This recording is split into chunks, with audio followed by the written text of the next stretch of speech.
अस्सलाम वालेकुम व्यूअर्स। आपने देखा कि कल जो चेयरमैन सेनेट का इलेक्शन हुआ है, डिप्टी चेयरमैन सेनेट का इलेक्शन हुआ है और अब फजा काफ़ी गर्म थी। आपने देखा कि जो ही वो इलेक्शन पहले सेनेट के हुए थे उसके अंदर जो अनएक्सपेक्टेड रिजल्ट आया था और यूसुफ गिलानी जीत गए थे और उसमें जो 7 वोट थे वो कैंसिल हुए। वही चीज़ कल रिपीट हो गई है कि कल 7 वोट फिर कैंसिल हुए हैं और यूसुफ गिलानी हार गए हैं। लेकिन इंटरेस्टिंग बात यह है कि जो डिप्टी चेयरमैन के लिए है उसके अंदर तो ना कोई वोट कैंसिल हुआ और फिर भी 54 वोट जो है वो हुकूमती नुमाइंदा या हुकूमती जो उम्मीदवार था वो ले गया। मिर्ज़ा अफरीदी जो हैं वो ले गए और वो कामयाब हो गए और अब्दुल गफूर हैदरी हार गए। अब इसके ऊपर एक जो सुनने में आया कि थोड़ा मौलाना फजल रहमान जो है वो नाराज़ भी हैं और उनके कुछ गिले शिकवे भी हैं और इस सिलसिला में उनको मीटिंग भी शायद हो रही है मंडे को, सरबराही मीटिंग। उसके अंदर ये भी एजेंडा आइटम उनका है कि भी ये बताएंगे, क्लैरिफाई करेंगे भी क्या वजह हुई अब्दुल गफूर हैदरी को वोट क्यों कम पड़े और जबकि वोट कैंसिल भी कोई नहीं हुआ। तो ये सारा एपिसोड कल तक आपने देखा हो गया। इसमें जो पीटीआई गवर्नमेंट को थोड़ा आप कह लें कि डीमोरलाइज हुई थी और उसके बाद फिर उनको एतमाद का वोट लेना पड़ा था सेनेट के इलेक्शंस के बाद और कल जो है उसका मोरल हाई हुआ है। बहरहाल अगरचे ये एक टेक्निकल बात है क्योंकि 7 वोट जो है वो कैंसिल हुए हैं, उस वजह से वो जीता है इनका उम्मीदवार जो गवर्नमेंट का है। और उसके साथ साथ फिर जो डिप्टी चेयरमैन का रिजल्ट है उसमें आके फिर वाज़ेह तौर पर वो जीत गया उनका नुमाइंदा 54 वोट लेके। तो इसका मतलब ये है कि कुछ अंदर सेनेटर ऐसे हैं कि जो अपनी रीपोजिशनिंग कर रहे हैं या पोजीशन चेंज करते रहते हैं। अब उसकी वजह क्या है वो हम कुछ नहीं कह सकते। क्या उसके पीछे कोई लालच है, कोई और चीज़ है, और चूंकि सबूत नहीं तो हम कुछ कह नहीं सकते। तो एक तो ये कल हो गया। फिर इसके बाद अब अगला जो आप देखिए कि हम जो आज टॉपिक डिस्कस करेंगे उसमें पीडीएम का नेक्स्ट लाया अमल क्या हो सकता है। जो उनका सिट इन का प्रोग्राम है और लॉन्ग मार्च का प्रोग्राम है जो पहले अनाउंस कर चुके हैं कि 26 मार्च से लॉन्ग मार्च स्टार्ट होगी मुख्तलिफ डिस्ट्रिक्ट से, जो और 30 मार्च को ये इस्लामाबाद में पहुंचेंगे और उसके बाद फिर पॉसिबली यहाँ पे धरना शायद हो। अभी ऐसे उसका ऐलान नहीं उन्होंने किया। तो इसके ऊपर वो आज डिस्कस करेंगे और इसके साथ साथ ये भी देखेंगे कि पीटीआई जो है क्या ये अवाम को भी कोई रिलीफ देगी कि नहीं देगी, क्या ये डिलीवर कर पाएगी, क्या ये जो बाकी मुद्दत है वो पूरी कर पाएगी और उसके अंदर अवाम के लिए क्या कुछ करेगी। क्योंकि महंगाई जो है वो आप आज ही की खबर है कि भाई अद्वियात जो है उनके रेट्स बढ़ा दिए गए हैं। तो जो ही पीटीआई को वहाँ से कामयाबी हुई तो साथ ही ये काम शुरू हो गया। तो हम तो ये एक्सपेक्ट कर रहे थे कि जो पीटीआई है इसको चूंकि सेकंड अपॉर्चुनिटी मिली है एतमाद का वोट दोबारा लेके इमरान खान साहब ने कौमी असम्बली से, तो वो अवाम को रिलीफ देंगे। लेकिन अभी तक कोई नज़र नहीं आ रहा। अभी तो हस्बे ममूल मेरे साथ सीनियर तजियाकार डॉक्टर बशार असद साहब मौजूद है। इनका कोई तारफ़ का मुताज नहीं, जो मुख्तलिफ चैनल्स पे एनालिसिस अपने करते रहते हैं और इनका तकरीबन हर एरिया के अंदर, सोशल एरिया है या पॉलिटिकल एरिया है या करंट अफेयर्स हैं या इकोनॉमिक इश्यूज़ हैं, सब के ऊपर इनका दस्तरस है माशाल्लाह। तो डॉक्टर साहब बहुत शुक्रिया आपने दोबारा टाइम स्पेयर किया हमारे प्रोग्राम के लिए। जी बहुत शुक्रिया आपका भी मुझे इनवाइट करने के लिए। और वाकई आपने जितने भी इस वक्त जो है मसाइल उठाए हैं और जो करंट अफेयर्स के बारे में आपने राय दी है बिल्कुल सही है। और इसी पर जो है मैं कुछ अपना जो है पॉइंट ऑफ व्यू भी देना चाहूँगा। पहला जिस तरीके से आपने सवाल किया है, स्टार्ट करते हैं। मेरे ख्याल हम सेनेट इलेक्शन से कर लेते हैं कि सेनेट इलेक्शन में एक डिस्प्यूट सा आ गया। डिस्प्यूट तो है नहीं है, वो चूंकि जाहिर बात है कि जो चेयरमैन सेनेट उसे हलफ भी ले लिया है, काम भी इशू कर दिया है, डिप्टी चेयरमैन का भी इलेक्शन हो गया है, उसने भी हलफ ले लिया है। लेकिन जाहिर बात है कि शिकवे शिकायत या आप कह लें कि इसके ऊपर ऑब्जर्वेशन है जो अपोजिशन पार्टीज़ हैं कि जी उनके जो 7 वोट कैंसिल किए गए वो गलत कैंसिल किए गए। उसके अंदर 2 तरह की बातें उन्होंने की। एक तो पहले वो जो कैमरे शैमरे वहाँ पर नज़र आए, जो कहते थे खुफिया कैमरे लगाए गए, वो अब किसने लगाए, ये तो जाहिर बात है गवर्नमेंट का फ़र्ज़ बनता है ना, इसकी इंक्वायरी करवाएं और इसको देखे कौन उसके ज़िम्मेदार है। अच्छा, अब उसके साथ साथ ये जो 7 वोट कैंसिल हुए हैं इसके अंदर भी एक बहस है कि जो अपोजिशन है या पीपल्स पार्टी या पीडीएम की पार्टी है वो ये कहती है कि जी खाने के अंदर स्टैंप थी, तो जबकि खाने के अंदर स्टैंप लगाने की बात की गई थी। वेयर एज के जो प्रिजाइडिंग ऑफिसर जिन्होंने फैसला दिया, वर्डिक्ट दी और रूलिंग दी और उसके बाद उन्होंने उनको डिक्लेयर कर दिया सादिक संजरानी साहब को, उन्होंने कहा कि भाई ये उसके सामने उन्होंने स्टैंप लगानी थी। तो ये एक डिस्प्यूट है। अब इसके ऊपर आप डॉक्टर साहब आप क्या फरमाते हैं? इसमें ये है जी कि पहली बात तो मैं आपको मुबारकबाद देना चाहता हूँ कि आपने जो प्रोडिक्शन की थी वो बिल्कुल सही हुई, और जो है थैंक यू। हुकूमत का उम्मीदवार जीत गया। और सेनेट, दूसरी तरफ जहां तक ये 7 वोटों का ताल्लुक है, देखिए बात ये है कि ये लोग इतने मंजे हुए जो है सियासतदान हैं, इतने बड़े सेनेटर्स हैं, तो ये गलती तो मैं इसको नहीं मानता। और गलती होती है तो एक आदमी से होती है, 7 आदमियों जी से इकट्ठी गलती। और यही 7 का फिगर जो है ये हर जगह चला है, आप जी देखेंगे तो। बाकी ये तो हर तरफ इन्हीं 7 ने जो है वो थोड़ा सा दूसरी तरफ साथ दिया है। तो ये मेरा ये ख्याल है कि उन्होंने फैसला करके इस तरीके से ये मोहर लगाई है। हाँ, ये जरूर हुआ है कि अगर ये चाहते थे कि ये वोट हमारे कैंसिल हो जाएं, तो ये जी वोट कैंसिल, मेरी एटलीस्ट राय में ये कैंसिल नहीं हुए। उसकी वजह ये है कि वहां पे जो एसओपीज है उसके मुताबिक आपको उस खाने में वोट लगाना है, मोहर जी लगानी है जहां नाम लिखा हुआ है। जी अगर होता ये कि नाम के सामने मोहर लगाने का भी कहा गया है, अगर जी नाम के सामने मोहर लगाने से ये मुराद है कि कोई और खाना है नाम के सामने जिसके अंदर आपने मोहर लगानी है, फिर तो और बात है। लेकिन जी जब नाम के आगे कोई और खाना नहीं है और खाना एक ही है जिसके अंदर नाम लिखा हुआ है, उस खाने में किसी भी जगह अगर मोहर है और उस मोहर का कोई हिस्सा जो है वो दूसरे जी कैंडिडेट के खाने में नहीं जाता, जैसे कि एक वोट रिजेक्ट हुआ है जिसमें कि दोनों खानों में मोहर लगी हुई है, वो तो बिल्कुल रिजेक्ट हो गया है वोट। जी जी लेकिन ये जो 7 वोट्स हैं ये उसी खाने में हैं जिसमें कि यूसुफ रजा गिलानी साहब का नाम लिखा हुआ था। तो मेरे हिसाब से तो ये उनके वोट्स काउंट होने चाहिए, क्योंकि उन्होंने बाकायदा नाम के ऊपर वोट लगाया कि इस आदमी को हम वोट दे रहे हैं। जी अब बाकी जो है वो टेक्निकलिटीज हैं, और कहा इस पर क्या जो है फैसला होता है, या इस पे जो अपील करते हैं उस पर क्या फैसला, फैसला तो हो गया है लेकिन अपील का क्या फैसला होता है, ये जी देखना है। लेकिन मैं ये समझता हूँ कि हुकूमत को भी ये समझ लेना चाहिए कि इतना आसान नहीं है कि जी आप जो है हम इलेक्शंस जीतते चले जाएंगे और किसी किस्म की आपकी अकाउंटेबिलिटी नहीं होगी। जी दूसरी बात आपने जो की थी कि ये डिलीवर कर सकेंगे कि नहीं अगले जी 2.5 साल, हम चलो मान लेते हैं कि ये जीत गए। हम ये मान लेते हैं कि इनका जो है चेयरमैन सेनेट भी आ गया, इनका जो है डिप्टी चेयरमैन सेनेट भी आ गया, वो तो खैर बिल्कुल सही जीता है।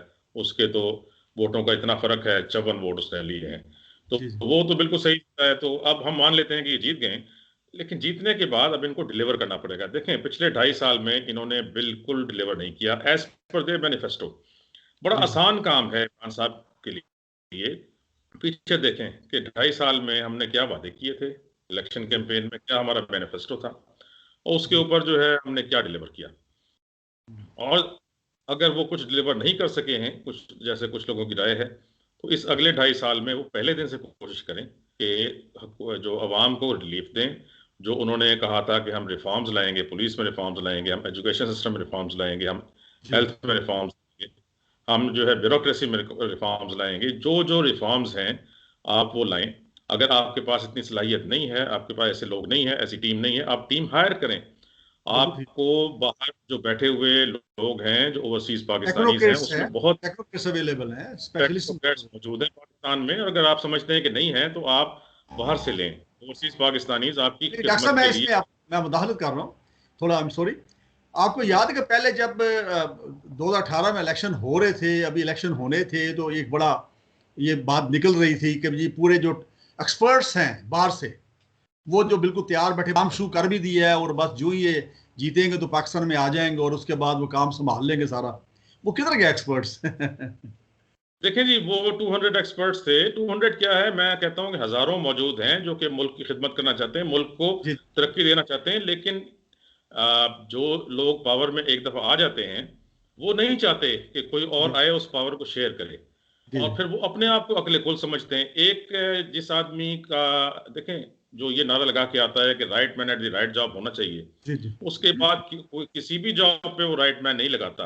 बिल्कुल ठीक। और ज्यादातर जो अपॉइंटमेंट्स होती हैं ऑफ चेयरमैन ऑफ सीईओज, वो एडहॉक जी बेसिस पे होती हैं, और वो ऐसे लोगों को लगाया जाता है जिनका उस फील्ड से कोई ताल्लुक नहीं होता।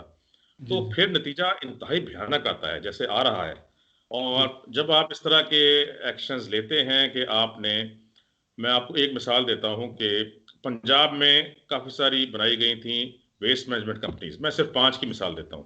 जी जी। वेस्ट मैनेजमेंट कंपनीज बड़े बड़े शहरों में, लाहौर में, रावलपिंडी में, गुजरात। गुजरांवाला में, मुल्तान में और इस तरह फैसलाबाद वगैरह में, जी जी। उन वेस्ट मैनेजमेंट कंपनीज के जो सीईओज थे उसके लिए इश्तहार दिए गए थे जी पिछली हुकूमत की तरफ से कि सीईओज जो हैं वो हम मार्केट से लेंगे, क्वालिफाइड लोग लेंगे, क्योंकि ये बड़ा टेक्निकल काम होता है, इसमें एनवायरमेंटल जो है मैनेजमेंट होता है, इसमें वेस्ट मैनेजमेंट जी होता है, इसमें पोल्यूशन को कंट्रोल करना होता है, इसमें वेस्ट को एनर्जी में कन्वर्ट करना होता है, बड़ी सारी चीजें। इन्होंने क्या किया आते के साथ कि उन 5 वेस्ट मैनेजमेंट कंपनीज में इश्तहार दिए हुए थे, लोग जी। शॉर्टलिस्ट हो गए थे, उनके इंटरव्यूज हो गए थे, इन्होंने वो कैंसिल किए इंटरव्यूज। ये एक हम्म। देखिए, मैं बहुत ही एक काम की बात आपको बता रहा हूँ। और इन्होंने किसको अपॉइंट किया? ग्रेड 17 और 18 के जो हैं डीएमजी, DMG जिसको के अफसर। पीएएस कहते हैं, ये जी लगा दिए, जो कि ग्रेड 17 और 18 के एस सीईओ। 17 और 18 में, 17 में आदमी आता है, यानी पहली आता है। उसकी जॉब होती है, इनिशियल जो इनिशियल इनिशियल अपॉइंटमेंट है वो। जी इनिशियल बिल्कुल। अपॉइंटमेंट होती है 17 में, उस बंदे को सीईओ लगा दिया। जिसकी अकल का ये हाल है, जिन जिन लोगों की, तो उनको यही पता नहीं है कि सीईओ जो है वो हाईली क्वालिफाइड और ये वो ये एक डॉक्टर टॉप। साहब, ये डॉक्टर साहब ये पहली गवर्नमेंट ने लगाए थे या इनके जमाने में नहीं लगे? जनाब, इन्होंने लगाए, इस गवर्नमेंट ने, पंजाब गवर्नमेंट ने लगाए। अच्छा अच्छा जब अच्छा। इन्होंने बुज़दार साहब को लगाया और फिर जो गवर्नर पंजाब हैं, ये जी पता जी। ये चला था, जो अखबारों में आया था, हमने सुना है कि गवर्नर पंजाब के कहने पर लगाए गए हैं। अच्छा। तो 5 सीईओज वो लगा दिए गए जो ग्रेड 17 और 18 में थे। अब अच्छा। जब जिस जिस आदमी का आईक्यू लेवल ये हो कि वो ग्रेड 17 के आदमी को सीईओ लगा दे, और वो भी जी वेस्ट मैनेजमेंट कंपनी का, जो कि जिसपे कि सिर्फ एनवायरमेंटल इंजीनियर लग सकता है, as per Pakistan Engineering Council Act, as per जी सुप्रीम कोर्ट रूलिंग। वो एक जी इंजीनियरिंग डिपार्टमेंट है, ये इंजीनियरिंग डिपार्टमेंट में आप सिर्फ इंजीनियर लगा सकते हैं एज हेड ऑफ द जी डिपार्टमेंट। जी जी। इन्होंने लगा दिया, इससे बेड़ा गर्क हो गया इस वेस्ट मैनेजमेंट सेक्टर का। आप देख लें अब लाहौर का क्या हाल है, जी आप बिल्कुल देख सही। लें बाकी शहरों का क्या हाल है। अच्छा इसी डॉक्टर साहब। तरीके से बात है। जी डॉक्टर साहब, अब मैं कहता हूँ बात आगे बढ़ाते हैं हम। ये जो तलाल चौधरी ने, आपने देखा कि एक ट्वीट किया बिलावल भुट्टो जरदारी को, और उसमें न्यूट्रल के ऊपर उसने बात की कि देखे ना, न्यूट्रल का मजा ले लिया, इस तरह की कोई उसका लुबे लबाब था। उसके ऊपर फिर बिलावल भुट्टो जरदारी साहब ने भी आगे से उसको उसी अंदाज में कमेंट्स किया उसके ऊपर। तो ये जो अंदरूनी इख्तलाफ तो नहीं मेरा ख्याल है पैदा हो चुका, पीपल्स पार्टी PMLN के दरमियान कोई खलीज तो नहीं पैदा होगी कोई? देखो जो तलाल चौधरी है ना, ये मरियम नवाज कैंप का बंदा है। तलाल चौधरी, परवेज रशीद वगैरह जो हैं, ये मरियम नवाज के कैंप के लोग हैं। अगर तलाल चौधरी ने ये एक ट्वीट किया है तो वो अकेले ये ट्वीट कर नहीं सकता बगैर इजाजत के, मेरा ख्याल है। ये इतनी गैर जिम्मेदारी वो कभी नहीं कर सकता, इतनी जरूरत भी नहीं कर सकता। तो ये लगता है किसी से करवाया गया है या जो भी कुछ हुआ है। और आगे से टर्की बटर्की जवाब भी आ गया है। तो ये तो अंदर से मुझे तो लगता है कहानी चल पड़ी, इख्तलाफात की कहानी चल पड़ी। क्या कहते हैं आप?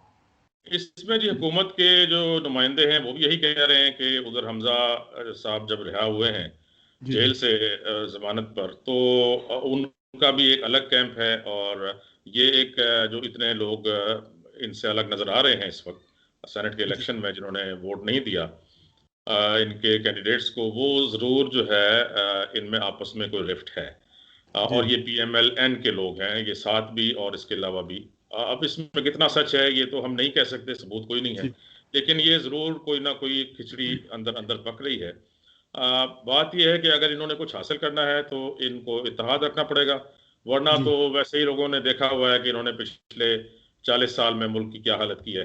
तो अब ये है कि क्योंकि इस 2.5 साल में लोगों के ऊपर बहुत ज़्यादा महंगाई का जो है बोझ ही नहीं, बल्कि महंगाई के बम गिराए गए हैं, सुनामी जी। सुनामी लाई गई है। सुनामी सुनामी आई। तो आपको पता है, तो भाई को कहते हैं, जब सुनामी कहीं से किसी शहर में आ जाती है, गुजरती है, उस शहर का कुछ नहीं बचता, जी उसका जैसे कहते हैं कख नहीं रहता, उसके तो दरख्त तक जो है उखड़ जाते हैं, उसकी हर चीज जो है मलिया मेट हो जाती है, ना कोई वहाँ बिल्डिंग रहती है, ना कोई इंसान रहता है, ना वहाँ जी। कोई दरख्त रहता है, ना कुछ और रहता है, ना कोई कारखाना रहता है। तो सुनामी इन्होंने कहा था कि आएगी, वो सुनामी जब इन्होंने सुनामी आ इनकी गई। आई, ढाई जी साल में उस सुनामी ने इस मुल्क को जो है महंगाई के और जो है बेरोजगारी के और जी नाअहली के ऐसा ऐसा ऐसी सुनामी फेरी है कि वो जी बेड़े गर्क हो गया। तो ये तो कोई एक्सपेक्ट नहीं कर रहा था ना, लोगों ने बड़े ही चाह से इनको वोट दिए जी थे, बिल्कुल लोग बिल्कुल। बड़े ही शौक से और वो लेकर बड़े आए थे एक्साइटेड थे कि पता कि नहीं क्या होने जा रहा है। एक्साइट थे कि तब्दीली आएगी, इस हाँ, मुल्क में खुशहाली आ जाएगी, 40 नया साल से जो पाकिस्तान होगा। लूटमार हो रही थी वो खत्म हो जाएगी, एक नया पाकिस्तान बनेगा, दो ऐसे नहीं, लोग एक आएंगे, पाकिस्तान। बाहर से भी आएंगे, और जी इनके पास भी बहुत बड़ी टीम है, कोई ऐसी तब्दीली आएगी कि सब हर तरफ खुशहाली आ जाएगी। तो वो जो बेचारे थे जिन्होंने, उनको बहुत ज्यादा मायूसी हुई है। और ये सबसे सबसे ज्यादा जो इसका नुकसान हुआ है ना, वो उन लोगों के लिए हुआ है, और इससे लोगों का एतबार उठ गया है। आइंदा कोई इस तरह के नारे लगा के आएगा ना, तो लोग जो है उसके पीछे कभी नहीं। सवाल आपसे करना चाह रहा हूँ कि जो मौलाना फजल रहमान जो हैं ये भी नाराज लगते हैं, और आपने देखा कि 54 वोट्स जो हैं वो पीटीए के जो उम्मीदवार डिप्टी चेयरमैन सेनेट के लिए वो लेके जीते हैं, और अब्दुल गफूर हैदरी जो हैं बड़े सीनियर अहदेदार हैं, आपने देखा JUIF के, तो उनको जो वोट है बिल्कुल आप कह लें कि बहुत कम मिले हैं उस हिसाब से। अब मुझे ये बताइए कि कहीं कोई रिएक्शन तो नहीं था, क्योंकि सेनेट में के अंदर जो 7 वोट कैंसिल करवाए गए हैं, मैं तो ये कहूँगा करवाए गए हैं, खुद जानबूझ के उन्होंने स्टैंप्स ऐसी लगाई हैं गैर जिम्मेदाराना जो क्वेश्चनेबल हो जाए। तो उसके अंदर आपको पता है कि JUIF के मेरा ख्याल 5 सेनेटर्स हैं शायद सेनेट के अंदर, तो 5 तो लोग काउंट कर रहे हैं कि शायद वो होंगे जिन्होंने वो स्टैंप्स लगाई हैं। अच्छा, बाकी 2 कोई और भी हो सकते हैं। अच्छा, अब इस सूरत में ये कहीं रिएक्शन तो नहीं उसका कि अब्दुल गफूर हैदरी को फिर उन्होंने बड़े कह लें वाइड मार्जिन से हरवाया है उसको। इसके ऊपर मौलाना फजल रहमान जो हैं वो सुना है कि काफ़ी अपसेट हैं और काफ़ी नाराज़ भी हैं, जिसके ऊपर उन्होंने ये एजेंडा आइटम भी रखा हुआ है। जो मंडे को मीटिंग हो रही है इनकी, सरबराही मीटिंग हो रही है PDM की, उसके अंदर वो क्लैरिफाई भी करेंगे मौलाना फजल रहमान को, चूँकि ज़ाहिर बात है कि आपने देखा कि जो लॉन्ग मार्च होना है ना, उसके अंदर ज़्यादा जो स्ट्रेंथ होनी है मौलाना फजल रहमान की होगी। उनके जो मदरसों के लोग होंगे, उनकी पार्टी के लोग होंगे, वो डाई हार्ट आपको पता वर्कर होते हैं ना, जो मजहबी होते हैं, तो वो होंगे ना, तो उनका उसके अंदर पूरे जील और जेस्ट के साथ इस लॉन्ग मार्च के अंदर शामिल होना जरूरी है। तो ये जो है, आप क्या कहते हैं कि क्या वाकई इसके अंदर गेम हुई है JUIF के साथ, और ये आपस में स्प्लिट हो चुके हैं ये तीनों बड़ी पार्टियां जो हैं PDM की? जी, इससे पहले मैं ज़रा एक चीज़ और, मैं जो पिछले सवाल के उस जी तसलसल में ऐड करना चाहूँगा जी कि ये जो है क्यों कामयाब नहीं हो सकी PTI डिलीवर करने में। देखें, इसके साथ शुरू में ही गेम कर दिया गया था। सिर्फ 2 लोग थे इनके पास जो डिलीवर कर सकते थे। I am being a civil engineer and environmental engineer and G energy specialist, alternative energy specialist. मैंने बहुत प्रोजेक्ट्स कराए हैं, बहुत जो है ना मेरा तजुर्बा इस चीज़ में है कि डिलीवर कैसे करते हैं। जी ये सिर्फ 2 आदमी इनके पास थे। एक का नाम है जहांगीर तरीन और दूसरे का नाम है अलीम खान। जी सिर्फ जी ये 2 आदमी डिलीवर कर सकते थे पंजाब में। अब ठीक है, आप ये देखिए कि ये दोनों नून साइड लीग लाइन हो ने गए। नून लीग ने उनको बाकायदा हाँ, केस करवा के उनके ऊपर उनको जो है नाअहल साइड। करवाया, जहांगीर जी तरीन को। और उसके बाद जो है अलीम खान साहब को नैब के केस में फंसवा के उनको बिल्कुल ना जिसे कहते हैं ना फाल नहीं रहने दिया। जी अब जी यही 2 लोग थे जिन्होंने तब्दीली लेकर आनी थी, और पंजाब सबसे बड़ा सूबा है, अगर पंजाब में पॉजिटिव तब्दीली आती। और सितम ज़रीफ़ी ये कि इन्होंने फिर भी, चलो अगर बिल्कुल ही कोई ये नहीं आए थे, ऐसा आदमी लगा दिया जी जी जाता, जैसे कुरैशी साहब हैं या कोई और, जी लेकिन उसको उनको भी नहीं लगाया। इन्होंने क्या किया, एक बुज़दार साहब को लगाया, और बुज़दार साहब की जो है आपको पता ही है। तो हाँ, जब उनकी जो इस तरह का कैपेसिटी है काम, हाँ जी, काम करने की। पंजाब जैसे सूबे के साथ ऐसा काम किया गया। एक तो इनकी किस्मत जी, कि 2 जो बड़े लोग थे जो जो डिलीवर कर सकते थे वो नहीं लगाए, वो आउट हो वो गया नहीं था। लग सके। एक को जी नैब ने जो है खत्म कर दिया, और एक को जो है सुप्रीम कोर्ट ने जो है नाअहल कर दिया। तो जी अब जो इनके पास बचे थे उसमें से इन्होंने कोई नहीं लगाया, और एक आदमी जिसका कि PTI से ताल्लुक भी नहीं था, उनको इन्होंने जी वज़ीर आला लगा दिया, जिनका कोई तजुर्बा नहीं था, जो बार बार ये कहते रहे कि मैं सीख रहा हूँ जी, मैं सीख रहा हूँ जी, मैं सीख रहा हूँ।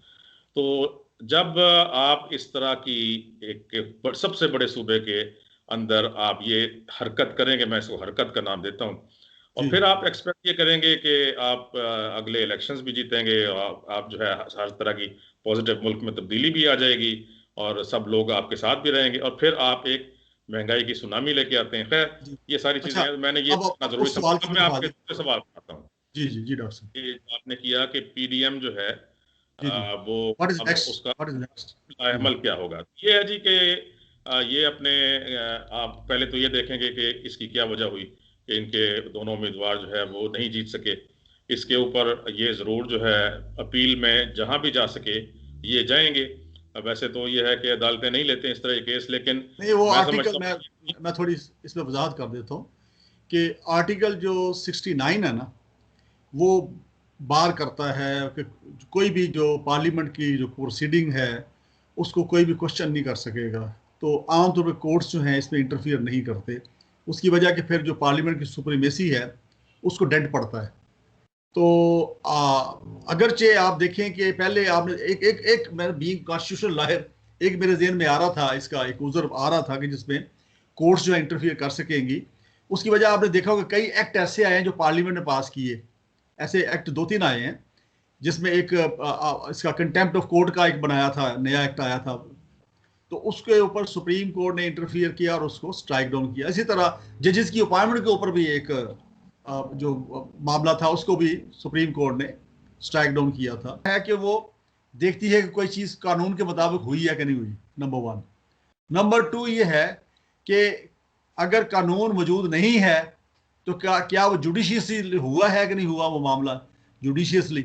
तो अब इसके तहत वो चाहें तो वैसे इंटरफियर कर तो सकते हैं। मैं यानी ये कल परसों से ये सोच रहा था, कल से जब से इशू आया तो मेरे जहन में ये एक आया कि जब एक्ट जो है पास्ड बाय पार्लियामेंट उसको सुप्रीम कोर्ट स्ट्राइक डाउन कर सकती है, तो फिर ये तो मामला और आ जाता है ना, छोटा मामला उस लिहाज से अगर देखिए। जी, वो आप जैसे आज मेरी सुबह बात भी हो रही थी आपसे इनफॉर्मली, इसमें सुप्रीम कोर्ट की रूलिंग्स मौजूद भी हैं। जी, और एक आध केस में इसी तरह के जिसमें जी, के मोहर जो है वो नाम पर लगी थी। दूसरी बात यह है जी कि ये कोई एक्ट की बात तो है नहीं, जो सुप्रीम कोर्ट किसी ऐसे एक्ट को नहीं देख रही जो पार्लियामेंट ने पास किया है, या कोई ऐसे बिल को भी नहीं देख रही जिसको नेशनल असेंबली में पास किया है। ये तो वो वो प्रोसेस सिर्फ को ये देख रही है, देखेगी जो प्रोसीजर जो है ना, कि तो प्रोसीजर या एक्ट के प्रोसेस। तहत जो ये प्रोसीजर है ये सही किया गया है कि नहीं, सिर्फ ये देखना है। इसमें कोई पार्लियामेंट की किसी तरह भी तौहीन नहीं होती। अगर ये सुप्रीम कोर्ट क्या, हाई कोर्ट भी देख हाई सकती कोर्ट है। में मेरा ख्याल है कि इशू में शायद हाई कोर्ट जाएंगे। मुझे लग रहा है कि ये मंडे को शायद पिटीशन दाखिल हो जाएगी, जी, ताकि तो उसके बाद उसमें देखते ये हैं। है कि ये लोग एक तो ये करेंगे कि ये अपना जो भी अपील का प्रोसीजर है उसको पूरा करेंगे, और उसमें कोशिश करेंगे कि ये 7 वोट इनके काउंट हो जाए। दूसरी बात यह है कि धरना इन्होंने जो अनाउंस किया हुआ है, अब ये उसकी तैयारी करेंगे फर्दर, और तैयारी करके इसके साथ साथ इनका प्रोग्राम है जो ये अनाउंस भी कर चुके हैं कि हमने पंजाब में जो है गवर्नमेंट को टॉपल करना है पीटीआई की, और जी, वहां पर जो है पूरी कोशिश करनी है। अब ये इनका नेक्स्ट हमला वहां पर होगा। इस जी, तरीके से ये इस पीटीआई गवर्नमेंट को इंस्टेबिलिटी की तरफ ले जाते रहेंगे। इसमें हुआ अब ये है, जब ये सारी चीजें वज़ीर आज़म साहब को उनकी जो है एडवाइजर्स ने और उनके जो है एजेंसीज ने बताई हैं, उसके ऊपर एक उनका ये बयान भी आया है कि मैं नए इलेक्शन के भी करा सकता हूं। जी, तो जी, अगर ये ज्यादा इस तरीके से परेशान करते हैं पीटीआई गवर्नमेंट को, और पंजाब में कोई इस तरह का जो है वो कामयाब हो जाते हैं अपने किसी हरकत में, या धरना जो है इनका वो एक ऐसी शक्ल इख्तियार कर लेता है कि हुकूमत जो है मफलूज हो जाती है, तो फिर जी, ये है कि इमरान खान साहब कह चुके हैं कि मैं मिड टर्म इलेक्शन की तरफ जा सकता हूँ। तो ये सारी चीजें हैं जो कि आइंदा आएंगी, लेकिन इस सब में जो नुकसान होगा वो अवाम का होगा। अवाम जो है वो पहले ही महंगाई में बुरी तरह पिस रही है। गैस बहुत महंगी कर दी गई है, बिजली बहुत महंगी कर दी गई है, खाने पीने की अशिया जो है वो उनकी दस्तरस से बाहर हो चुकी हैं। बच्चों की फीसें लोग नहीं दे सकते, उनको प्रोटीन नहीं दे सकते, दूध नहीं दे सकते, वगैरह वगैरह। तो अब ये है कि अगर ये फिर वो नए सिरे से इलेक्शन का चक्कर शुरू हुआ, एजिटेशन शुरू हुई, ये सारा कुछ जो होगा इसका बार अवाम पर ही पड़ना है और महंगाई होनी है। तो इसका कोई एमिकेबल सोल्यूशन फौरन निकलना चाहिए। दोनों जो अपोजिशन है और हुकूमत है, इनको मिलकर बैठना चाहिए, इसका कोई हल निकालना चाहिए। ऐसा हल निकालना चाहिए कि इस गरीब मुल्क पे और जो है बोझ ना पड़े, और वैसे बजाय मैं इसके कि डॉक्टर साहब, आई एम होगा। सॉरी मैं आपको इंटरप्ट कर रहा हूँ। इसका हाल तो मैं शुरू में, आपको याद है कई प्रोग्राम हम इकट्ठे हुए थे, मैं वहां भी बयान करता रहा हूँ कि इसमें ज्यादा जो एक्टिवली आपने देखा इसको चेज कर रहे हैं बड़ी आप कह लें मुश्किल मजाजी के साथ, वो है मौलाना फजल रहमान। ठीक है जी। मौलाना फजल रहमान आपको याद है कि हमेशा ही वो किसी ना किसी सूरत में इक़्तिदार का हिस्सा रहे हैं। कभी चेयरमैन कश्मीर कमेटी रहे हैं, और सारे वो जो मराहत फेडरल मिनिस्टर की होती हैं उनको मिलती रही हैं, और उसके साथ साथ मजीद भी उनको जो भी मराहत मिलती रही हैं। तो इसका एक हाल तो ये है कि किसी तरीके से मौलाना फजल रहमान को कहीं अकोमोडेट कर ले पीटीआई गवर्नमेंट, उनके साथ बात करके, क्योंकि इस वक्त जो है मौलाना फजल रहमान थोड़े हर्ट हुए हुए हैं। उनका जो उम्मीदवार है वो बुरी तरह नाकाम हुआ है वहां पे, और वोट कैंसिल भी कोई नहीं हुआ। मजे की बात तो ये है ना। तो इस वजह से वो थोड़ा सा अब डिमोरलाइज है इस वक्त। तो अगर पीटीआई गवर्नमेंट में अगर वो विजडम का मुजाहरा करें तो कोई हर्ज नहीं। मौलाना फजल रहमान पाकिस्तानी हैं, मुहब्बे वतन है, इसमें कोई शक नहीं है। तो उनके साथ अगर वो कर लें, कोई मसले मसाइल कर लें, उनके जो बात सुन लें, उनसे कोई नेगोशिएशन शुरू कर लिया जाए। मैं ये नहीं कहता गिव एंड टेक करें, लेकिन कोई नेगोशिएशन करके कोई ना कोई सूरत निकाल लें। तो इस वक्त आपने देखा कि पीपल्स पार्टी और जो पीएमएलएन है वो एक पेज पे नहीं है। आपने देखा होगा कि जी, मैं पीएमएलएन। वो अर्ज करूं, आपने बहुत सही कहा है, लेकिन जी मसला क्या है जी, जब बच्चा होता है ना जी, वो जो साइकोलॉजिस्ट कहते हैं कि 2 साल 3 साल की उम्र तक, 4 साल की उम्र तक वो बिल्कुल किसी से कोई चीज शेयर नहीं करना चाहता। जी वो आप ये देखें, वो सिर्फ झगड़ा, आप उससे कोई चीज लेना चाहें ना, कोई बच्चा दूसरा, तो वो कभी भी शेयर नहीं करेगा, उससे लड़ेगा। तो ये जो इस वक्त पीटीआई के लोग हैं, ये जी कभी भी कोई चीज शेयर नहीं करेंगे। अभी ये बच्चों वाली मेंटेलिटी है इनकी, वो भी टॉडलर्स वाली। जी अब जी इसका हल क्या है, जो मैं आपको बताऊं, सिर्फ एक हल है। जी उसका हल ये है कि 2018 के जो इलेक्शंस हुए थे, उनके बेसिस पे एक प्रोपोर्शनल रिप्रेजेंटेशन का फॉर्मूला जो है वो अप्लाई किया जाए, जी। और जिसकी जितनी सीटें आई थी उसके मुताबिक उसको जो अब है रिप्रेजेंटेशन दे दी जाए। लिस्ट और सिस्टम। उनको, हाँ जी, जी उसमें उनके उतने वजीर बना दिए जाएं, उनको उतनी पावर दे दी जाए। उसमें ये है कि मौलाना को भी कुछ ना कुछ मिल जाएगा। जी जी जितनी ये जो कुछ भी इन्होंने जीता है, कुछ इनको एक्स्ट्रा भी दे दिया जाए, और जो है पीएमएलएन को भी मिल जाएगा, और पीपीपी को मिल जाएगा, और पीटीआई को मिल जाएगा। तो एक प्रोपोर्शनल रिप्रेजेंटेशन हो जाएगी। लेकिन ये सिर्फ उस वक्त चलेगी जब ये अपने आप को छोटे बच्चों की तरह ये लड़ाई झगड़ा करने से हटाकर डिवाइड डिवाइड जो कर। है एडल्ट्स की तरह इस जी मसले से हल डील करेंगे, और तब ये पॉसिबल होगा। और अगर ये नहीं करेंगे, ये शेयर नहीं करेंगे पावर पीटीआई वाले, और वो लोग भी तैयार नहीं होंगे पीडीएम वाले कि हम किसी जी तरीके से पीटीआई के साथ मिलकर चलें, उसका नतीजा ये है कि ये मुल्क में एजिटेशन होगी, 6 महीने हाँ होती है, साल होती है, और उसमें और महंगाई होगी और इंस्टेबिलिटी आएगी। हमारे दुश्मन जो है खुश होंगे। अच्छा, बड़ी बात यह है कि हमारे दुश्मन भी यही चाहते हैं कि जी। मुल्क में इंस्टेबिलिटी रहे। तो वो दोनों तरफ से उनको पंप करते रहते हैं कि भाई आप जो है ये इनकी नहीं बात डॉक्टर ना साहब, मानना।